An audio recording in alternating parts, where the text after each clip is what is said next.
Rev up your engines!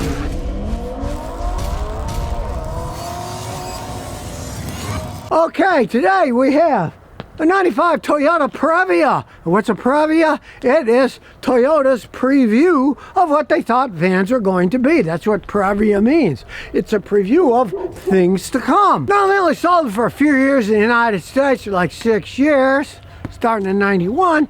Because it was their preview. They sold about 140,000 of them in the United States versus the 2.2 million Sienna they sold so far. Now, it was a preview, and some things changed over time, some things didn't.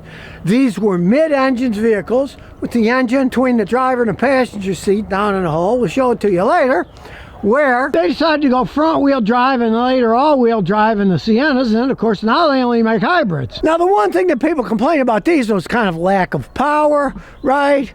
They didn't have all that much power, around maybe 150 horsepower if you're lucky, but this is the supercharged edition. It's got a supercharger, another 30 horsepower, so not as much as this modern Sienna, but the original Sienna that replaced it, it is making about the same horsepower. The engine's in the middle, it's middle engine. The weight distribution is good, and he took it to the track one day and raced it around, said it was fun handling it full throttle. But two main things led to the demise that they didn't make them anymore for the United States. They still sold them all over the world for a long time, right?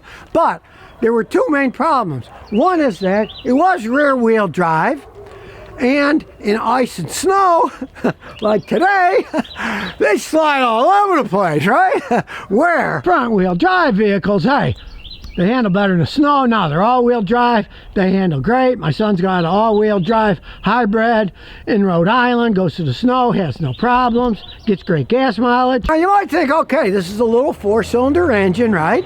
It's going to get good gas mileage. No! It's a van, and this is a supercharged one, right? The non-supercharged one actually gets about 1 mile a gallon worse in town and in the highway than the V6 Sienna did. But this is a supercharged version. He gets 16.5 miles a gallon in town, and he gets 19 up to 20 on the highway. So it's not a fuel miser. That was one of the other reasons that they decided to go to front-wheel drive, to get better gas mileage, put in a bigger engine. And the new one is a completely different vehicle. They go in the snow better with front-wheel drive. Vehicles pull better than they push, especially in rain and snow. They have a tendency of fishtailing when they rear-wheel drive, but, you know, let's face it, these really weren't race cars. These were made for getting people around. Now, he bought this thing for $2,900, 100,000 miles ago.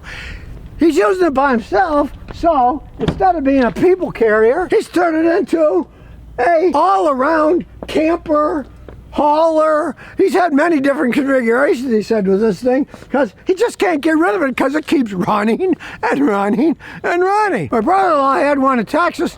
They went to teach at the American High School in London for years, and he left without the van. He sold it to some English painter for cash. And I bet it's still driving around painting people's houses in England. You know, these things were very well built. It was just a Previa. It was a Previa. They wanted to see what kind of things they wanted to make in them, realizing this wasn't going to be an end of state, although it did sell all over the world for quite some time. People liked them so much, they were so popular, that they kept making them in other parts of the world. But they knew Americans wanted a little bit bigger engine, a little bit better gas mileage, and, you know, quite a bit more fanciness compared to the old ones. Here. Just like a Volkswagen microbus, it's a Toyota version, right? Now, it does have a side door here. There we go. So, it was very convenient. Now, strangely enough, it only had a sliding door on one side. But when you think about it, really, one is good enough. The whole point of a sliding door is you can park wherever you want, slide and get out. So you can get in tight parking spaces and still get out without having to swing a door open. And of course, you can haul all the crap in the world you want in and out here.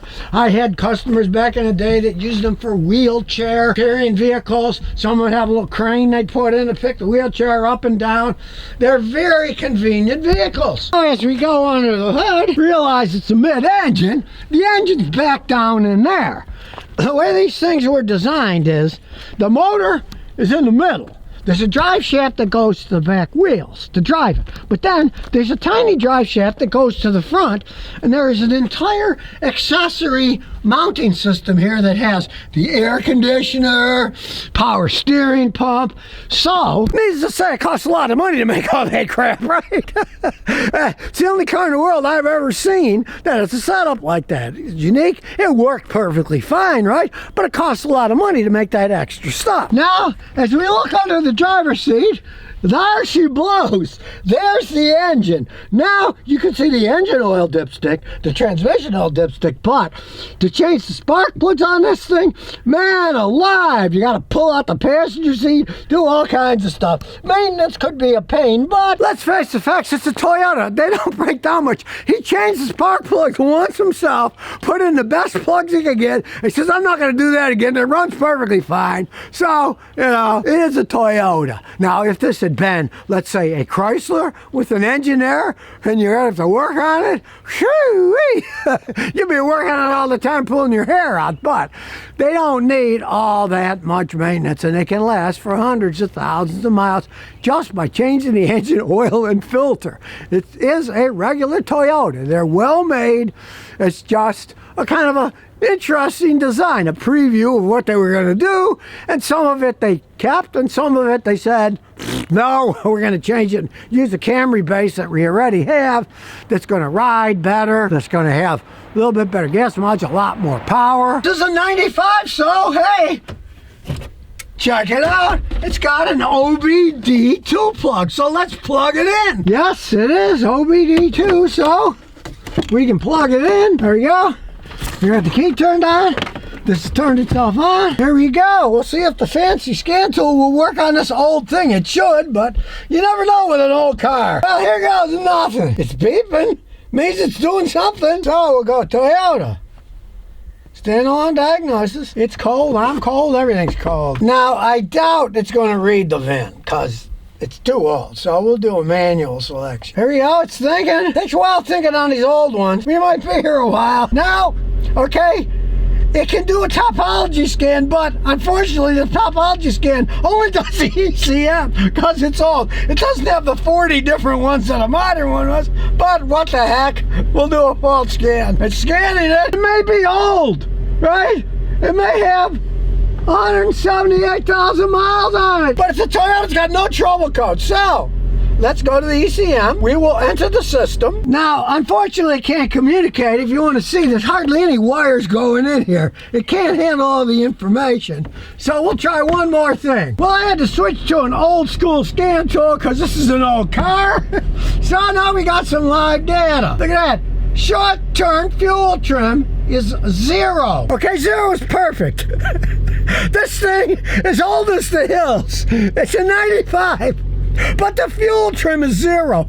It's not adding or subtracting fuel. It's still running that good. These things are insane. Let's see what else we can see here. Oh, it moved. Up. Minus 0.8. Oh, whoa. It's 0.8% off. Whoop-de-doo. That's the intake air temperature. That's normal because it's cold outside. MAF sensor. Shows you the oxygen sensor. Data. Hey. Alrighty then, it's pretty good shape, so let's take it for a spin. And what's the first thing I notice? It idles smooth. It's all, let's see how it shifts. Oh, you can barely feel it shift. These things were made like small tanks. They really were. It has pretty good weight distribution. I mean, you wouldn't be going like a maniac in the snow, but it's all cleared now. It melted on the road, so you got a nice high vantage point. The heat still works, and the air conditioning still works too, but we're not going to try that out because it's too cold outside today. So here we are headed to Tobacco Road. I gotta say, for the age of this thing, this is the best shape any of the old ones I've ever seen. So here we are on Tobacco Road. Here we go. We're gonna give it a little gas. There goes the supercharger. Hey, it's got a nice pickup. A lot more than the non-supercharged one, that's for sure. And of course, it still has the original supercharge on it. Toyota knows what they're doing when they're building things, right? These things were actually extremely overbuilt. Not to say that the Sienna replacements were poorly made, they run forever too. I've seen them with 500,000 miles on there, still going down the road. Modified it. It used to have a tape deck. Now he's got a Pioneer in there instead, so he can plug his phone and all this stuff into it. So, there it is, the Toyota Previa. It was a preview of things to come. Now, they sold it in the rest of the world for a while, but it was only like a 6-year experiment in the United States because they came up with the Sienna, which they've sold over 2.2 million in the United States. And now vans are really making a comeback. But these old ones, hey, they're still rolling down the road. I mean, almost zero change at all in the fuel trim on a vehicle this old. They were overbuilt. And they can just run and run. They're still fun to drive around, yeah.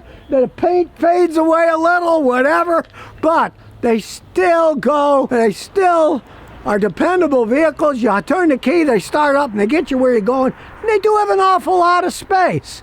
Back in the day, lots of guys used to turn them into campers, especially when they didn't have all that much money. They'd get an older one, they'd pull everything out of it.